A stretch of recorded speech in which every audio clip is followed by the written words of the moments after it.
Hello friend, welcome to the Sudipta 0.2 YouTube চ্যানেলের পক্ষ থেকে সকলকে জানাই স্বাগতম।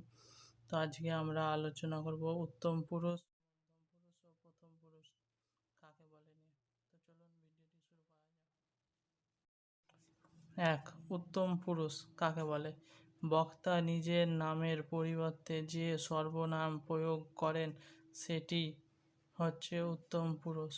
উত্তম পুরুষ কাকে বলে? বক্তা নিজের নামের পরিবর্তে যে সর্বনাম প্রয়োগ করে সেটি হচ্ছে উত্তম পুরুষ। যেমন আমি, আমরা, মুই, মোরা ইত্যাদি।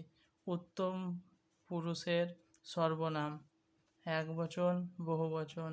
আমি, আমরা, মোরা। আমাকে একবচন, আমাকে, আমারে, মোরে, আমায়। বহুবচন আমাদিগকে, আমাদেরকে।